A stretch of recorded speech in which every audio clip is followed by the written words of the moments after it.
Well, I've gone and done it again. I've left the clicker in the back. If someone could grab the clicker and bring it to me, that would be great. Otherwise, you're going to be looking at this image for a very, very long time.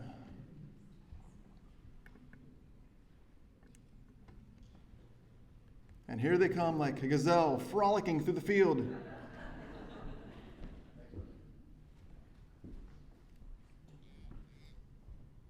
Do a quick test. It works. All right. Well, good morning. Sorry for that little delay there. We're going to continue on our theme of the Gospel of Luke. And you may have noticed by now that Luke has really just one thing that he's primarily concerned about. He talks about a lot of things, but there is one theme that comes up again and again and again and again. It comes up in big ways, it comes up in small ways, and it is the idea of helping one another. It's helping one another. If there existed a litmus test for Christianity, which there doesn't, but let's imagine there does. Everyone knows what a litmus test is, right? It's like a piece of paper. It tells you whether something's happening or not happening. If something is test positive for Christianity, what would that be? Luke tells us the way to tell that the word of the kingdom of God has really settled into your heart and has made a difference is in how you help other people. That is the test in the Gospel of Luke. That is the way to know whether someone has had seed planted in good soil or bad soil, whether someone has accepted the message or has not accepted the message. It's whether or not they're willing to help one another. And I had mentioned last week that the Old Testament is filled, it's absolutely filled with examples and commands telling people to help those who are in need. Deuteronomy chapter 24. When you are harvesting in your field and you overlook a sheaf, do not go back to get it. How many of you grow crops, or you used to grow crops, that you would also pick, harvest, and eat? That many. All zero of you. Or did you do this? Like, that was a no. I got one hand raised and it was a no hand. Not something we're real familiar with, right? Growing our own crops, going out and taking care of them, planting a seed, watering it, weeding it, helping it grow, pruning it. These are all things that we're not overly familiar with. My parents, in their wisdom, made sure that I was really familiar with this whole process. And when they would send us up, the worst plant ever to harvest is a green bean plant. Because the beans look just like the leaves. They're the same color. They're different shape, of course, but when you're trying to look through this very leafy plant and there's green beads inside it, it's not like strawberries where you see something red, you go, hey, strawberry. Or a tomato, you go, oh, tomato. No, it's green, just like the plant. And it's very easy to overlook part of that plant as you're gathering the green beans. If you are relying on that plant and all the other plants like it to feed your family, and you're out in the field and you're picking the beans, and you realize, you look back and there's a whole section of a plant that you missed. And I did this all the time as a kid, as thorough and detail-oriented as I was. I did this all the time. It's very tempting, and of course this is what I did. Go back to the plant. Pick the ones that you missed. Because that's your plant. And those are your beans, right? Very easy to do it. Deuteronomy says, don't do it. You missed a section, you missed a part, you missed a stalk. Do not go back and gather what you missed. I bet you know why. Why would God command such a thing? Because there are people who need it. And you might say, but I need it.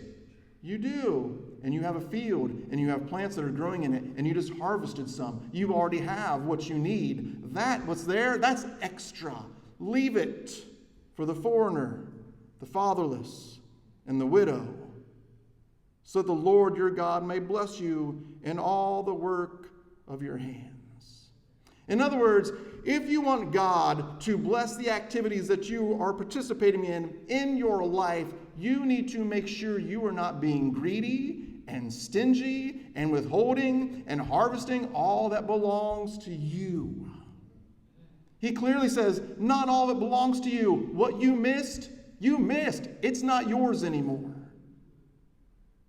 That belongs to somebody else. That belongs to people who have no land in your land. They have no field to grow crops in. They have no way to harvest a crop of their own because they have no land, they have no field, they have no crops. They are relying on you to take care of them. When you beat the olives from your trees, now this is something I have not done. No olive trees growing up in Ohio. When you beat the olives from your trees, do not go over the branches a second time. You know, when you have a fruit tree and you grab a branch and you can't reach the fruit, but you can grab the part of the branch and start to shake it, and fruit kind of falls off. You're like, oh, good. If you realize you've done that once and you realize not all the fruit fell off, there's still fruit up there to be eaten, yes, but it's not for you to eat. It's the same reason. Don't go over it a second time. Don't go back and pick what you missed. Why? Leave what remains for the foreigner, the fatherless, and the widow. Again, because they have no place to plant a tree. They have no means to take care of themselves, and they are relying on you. Now remember, Deuteronomy is being written to the children of Abraham, to the children of God, and God says, if you want to behave like a child of God, litmus test, this is what you'll do. You'll leave some for people who need it. They need it more than you. When you harvest the grapes in your vineyard, now this is something that we also did. The grapes weren't great in Ohio, but we did grow them. Do not go over the vines again. My grandmother had a fence full of grapevines, and I can still, when I taste a grape and it tastes like her grapes, I immediately think of my grandma. And that wooden fence with those vines on it. They weren't the best grapes in the world.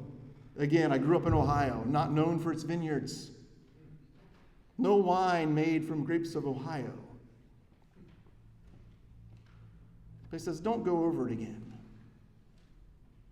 And he gives the same exact reason. Leave what remains for the foreigner, the fatherless, and the widow. Remember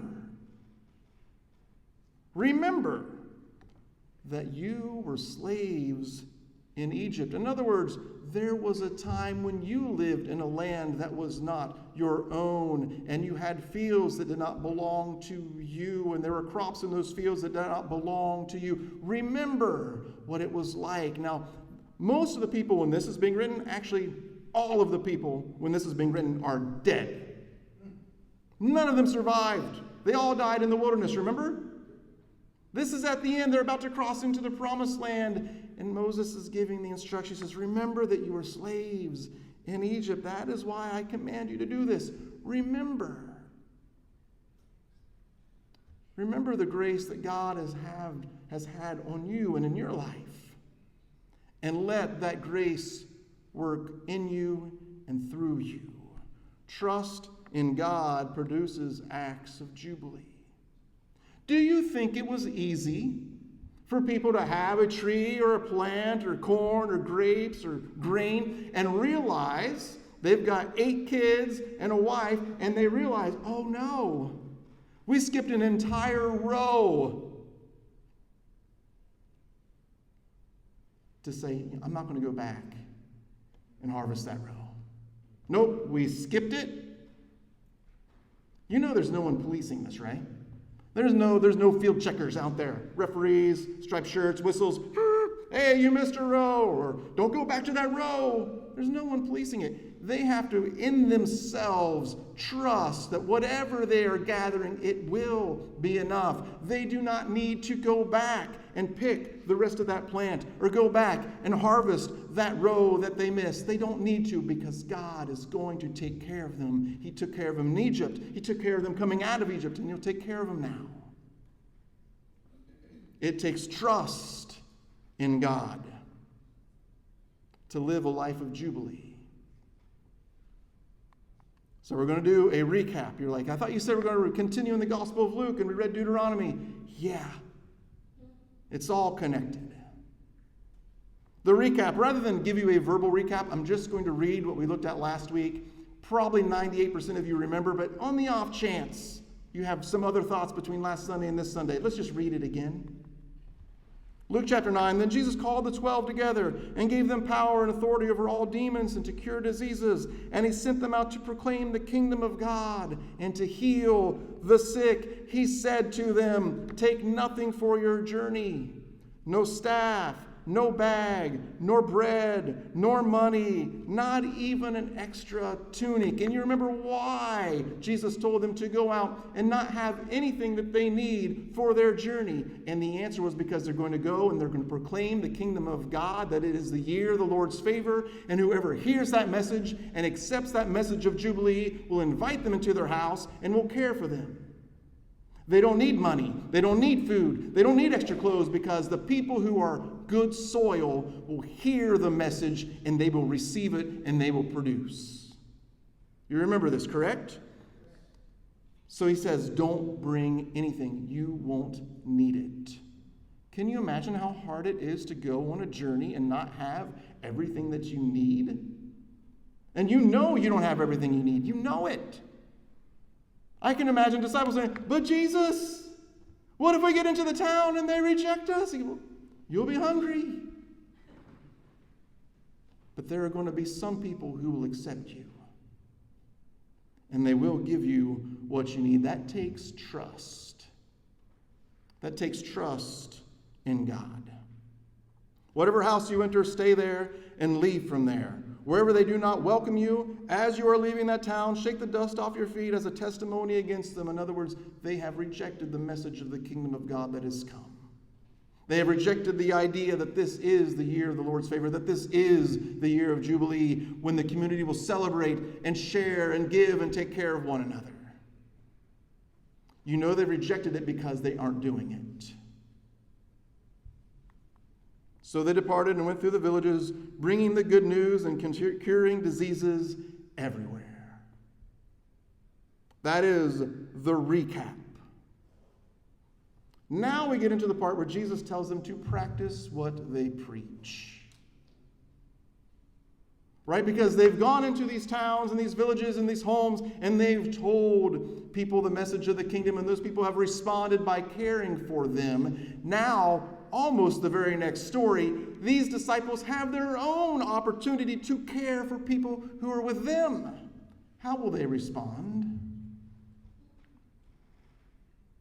Let's read and find out. Luke chapter 9, verse 10. When the apostles returned, they reported to Jesus what they had done. So they come back from their journey to Jesus, you're not going to believe it. This was great. We went into towns and villages, and the people listened to us. They accepted us. They fed us. This is wonderful. Then he took them with him, and they withdrew by themselves to a town called Bethsaida. But the crowds learned about it and followed him. He welcomed them and spoke to them about the kingdom of God and healed those who needed healing.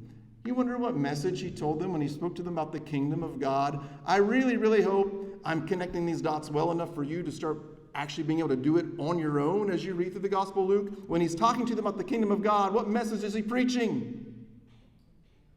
It's the year of the Lord's favor. It's the year of Jubilee. He has all these people. We'll find out it's 5,000 men. He has all these people say, it is time. The time is now. It is Jubilee. God is going to bless the poor. I've got good news for the poor. I've got good news for those who are sick. And he's healing the sick. And he needs to feed the poor. Later in the afternoon, the 12 came to him and said, send the crowd away. Send the crowd away? What do you mean You just came back from houses and villages and towns where people took care of you when you needed it. Now they need help and you want to send them away? Send the crowd away. Send the crowd away so they can go to the surrounding villages and countryside. You mean the places you just came from? Where they blessed you and they helped you and they gave to you in your time of need? Send them away so they can find food and lodging, because we're in a remote place here. You see, the real struggle they're having is they're just being very realistic, actually. Because, okay, Jesus, there's 12 of us. There's this group of women. They're wealthy, but do we have enough to feed 5,000 people? We barely got enough for ourselves. Send them away. But remember, it takes trust in God to do acts of Jubilee. Because we're in a remote place. He replied, "You are totally right. Am I my brother's keeper? Are these people really my neighbors? Get off my lawn." That's the Rob Coyle translation. It's very loose. It's more of a paraphrase. No, that's not what Jesus says at all. He doesn't say, yeah, you're right. Get them out of here. We ain't got food for you. You mean you're preaching the good news to the poor and then you're sending the poor away so they can find food for themselves? Are you going to practice what you preach or not? Actually, what Jesus said was, you give them something to eat. You give them something to eat. Because you've been preaching about the need to care for the poor, but the very moment the poor are at your door, you want to send them away. You give them something to eat. They answered, realistically, we only have 5 loaves of bread and 2 fish. We're going to have to harvest a whole lot more of our fields than this to feed this many people. You see, it's very easy to be so realistic that we doubt the power of God. We doubt it. We doubt that he'll provide. We'll doubt that he'll take care of us. Jesus, you mean we're going to take the very scraps that we have? It's not even enough to feed the 12 of us, let alone the 5,000 of them. We have 5 loaves of bread and 2 fish. Unless we go and buy food for all this crowd. I mean, we have the wealthy women with us. They're here. But do they have enough to buy meals for 5,000 people? Yesterday, we gave away meals to 42 people. And Telsa and I, because it was just the 2 of us, we were hustling and bustling, but making those bags. There's 12 of them, and there's 5,000 people.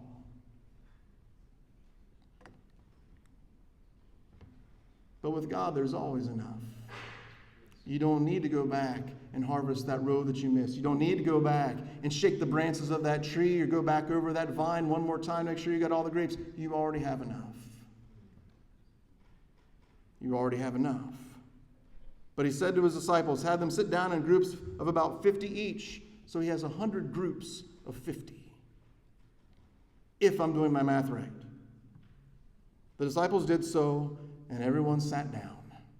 Taking the 5 loaves and the 2 fish, he looked up to heaven. He gave thanks and broke them. Then he gave them to his disciples to distribute to the people. See, trust in God produces acts of Jubilee. It produces acts of Jubilee. The question isn't, do we have enough? The question is, do we trust enough? Do we trust enough to give when it feels like we don't have enough, even for ourselves? Do we trust in God and allow that trust to produce in us acts of Jubilee? They all ate and were satisfied, and the disciples picked up 12 basketfuls of broken pieces that were left over. That's enough for them to eat. It's also symbolic, 12 tribes. It's why there's 12 disciples. There's 12 tribes. Jesus is reconstituting the nation of Israel, and in the kingdom of God, in the year of Jubilee, there is enough for everyone. Up until this point, there's only been more than enough for farmers who had to build bigger barns. Are you following me in the Gospel of Luke here? But with Jesus, there's enough for everyone. Do we trust God to take care of us? Will we practice what we preach? I was telling someone this morning, The Jubilee message of Luke was something that I've been aware of for a while, but until I sat down and really started digging in with that kind of laser beam focus on that theme of Luke and reading it through that lens, I had never seen Jubilee so much in Luke until I've been doing it now with you guys. When I say something, hopefully you go, wow, I've never seen that before. Yeah, me neither. First time I'd made those connections and drawn those lines between those dots. I had never connected Jesus' disciples wanting to send them away as their lack of trust in God and their lack of their willingness to celebrate Jubilee with those people. They had experienced Jubilee from others, but when it was their turn, they didn't want to do it. Man, the Gospel of Luke has a parable kind of like that about a servant who's forgiven, but then turns and doesn't want to forgive.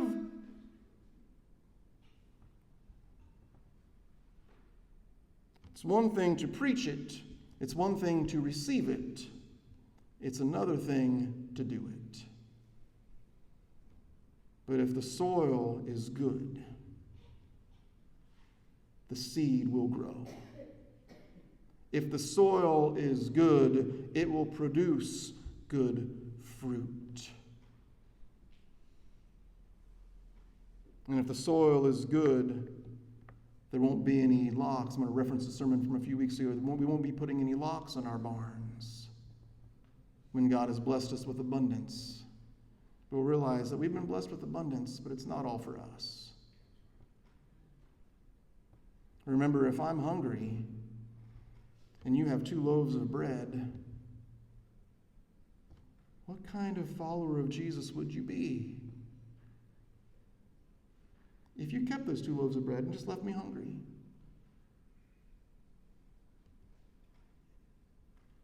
If I were thirsty and you had 2 bottles of water and you just kept them. Said, sorry, Rob, hope you find water somewhere, but I don't have any for you. And I'll be thankful for this, but what if you showed up at church and I showed up shirtless? Because I didn't have a shirt. I do have plenty of shirts. You don't need to bring me shirts. And you just left me to wallow in my own poverty, even though you have the means to help me. You might not have a lot. You might just have 2 shirts. But I have no shirts, and no bread, and no water, and no freedom.